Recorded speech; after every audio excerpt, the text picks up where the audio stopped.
반갑습니다. 항상 여러분을 찾아뵐 때 주제를 얘기를 하는데요. 오늘도 여러분한테 평상시에 도움되는 이야기 한번 드려볼까 합니다. 다른 게 아니라 저번 영상에서도 한번 찍은 것 같은데 임대인도 그렇고 임차인도 그렇고 서로 잘 만나야 된다고 내가 얘기를 드렸잖아요. 그런데 이런 케이스가 있어가지고 한번 얘기 드려보겠습니다. 갑질하는 임대인 중에 케이스를 저번에도 한번 얘기 드렸는데요. 이번에도 한번 또 이런 케이스를 몇 가지 케이스를 얘기를 한번 해드려 볼게요. 이런 얘기를 드리는 이유가 참고를 하시라는 거예요. 무슨 말이냐면 안 좋은 케이스를 들으면은 그런 임대인을 만났을 때 피하라는 의미에서 얘기를 드리는 거니까 참고를 하시고요. 제가 한번 얘기를 한번 드려보면 그때는 전 영상 같은 경우는 계약 시 이런 임대인 조심해라 하는 주제로 말씀드렸고요. 지금은 계약 기간 중에 임대인이 이러면 조심해라 하는 주제로 한번 얘기 한번 드려보겠습니다. 어떤 거냐면 먼저 첫 번째 사례를 얘기 드리면 임대 계약을 보통 1년이나 2년, 보통 요새 같은 경우도 전에는 상가 같은 경우는 1년 계약을 많이 했는데 최근에는 상가 같은 경우도 2년 계약을 많이 해요. 그리고 전체적으로 소상공인이나 자영업자 같은 경우는 요새 분위기가 별로 좋지 않거든요. 그렇기 때문에 만기가 됐을 때 올리는 케이스를 제가 많이 못 본 것 같아요. 제 경험상으로서는. 그런데 경기 상황과는 전혀 상관없이 무관하게 계약 기간만 만기가 되면은 법정 한도대로 올려달라는 그 케이스, 이런 주의는 진짜 말 안 해도 아시죠. 근데 저는 이 경험담을 얘기 드리는데 저한테도 있었던 얘기 중에 하나예요. 임차인이건 임대인이건 한번 저한테 묻게 되잖아요. 제 직간접적으로 영향이 있던 분이에요. 그러면 제가 지금 시세는 이러니까 올리시지 않는 게 좋겠다. 지금 현재로서는 이렇게 지금 있는 그대로 얘기를 드리면 그거는 상관없고 법적인 한도만 저한테 여쭤보는 거예요. 법적인 한도에서 어떻게 몇 퍼센트까지 올릴 수 있냐, 이런 얘기를 묻더라고요. 근데 저도 요새 아무래도 지금 상황을 얘기 드려야 되니까 법정 한도는 5% 내에서 올릴 수는 있지만 지금 주변 시세에 비해서 사장님이 평균 이상을 받고 있기 때문에 지금은 안 올리시는 게 오히려 낫지 않겠나, 이런 의미에서 얘기를 드리는데 그분은 그거를 확인하려고 그러는 게 아니에요. 법정 한도 얼마까지 올릴 수 있냐고, 이거를 막 묻고 싶어가지고 물은 건데요. 이제 법으로만 얘기 드리면 법정 한도 5% 내에서 보증금하고 월세 다 따로따로 각각 법정 한도 5%까지 올릴 수 있습니다.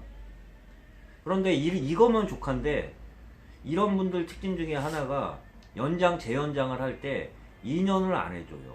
무슨 말이냐면 1년 단위로 끊거든요. 그건 무슨 말이냐면 그런 의도가 숨어 있는 거예요. 1년 후에 또 올리겠다는 거예요. 경기 상황과 전혀 상관없이.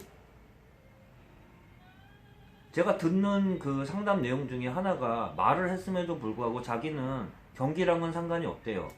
법적으로 올릴 수 있으니까 저는 올리겠다고, 이렇게 그냥 막무가내로 나가는 주인들 입장에서는, 임차인 입장에서는 참 복귀 좀 없다고도 할 수 있는데 그분도 쉽게 못 나가는 이유가 있어요. 알다시피 임차인들 같은 경우는 상가를 맨 처음에 계약을 하고 거기 들어갔을 때 인테리어 비용이나 권리금은 별도로 하고, 권리금은 얼마를 줬는지는 모르겠지만 권리금이 없다 쳐도 시설하고 권리금을 주고 들어갔을 거 아니에요.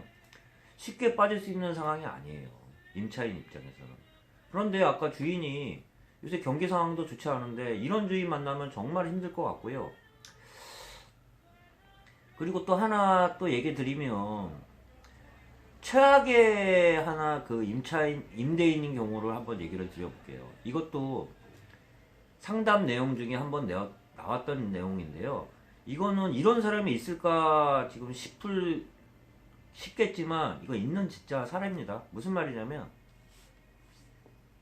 상가를 임대를 줬을 때는 상가가 잘 되기를 바라는 거잖아요. 쉽게 말해서 임대인이 가장 이뻐 보이는 임차인이 어떤 사람일까요? 제가 봤을 때는 월세 안 밀리고 딱딱 날짜 안 이기고 안 어기고 보내는 임차인이 가장 좋지 않을까요? 그러면 보통 임대인 입장에서 보통의 임대인 입장들을 얘기를 드리면 자기가 상가 점포로 임대를 줬을 때 장사 잘하게끔 도움을 주거든요. 대부분 그래요.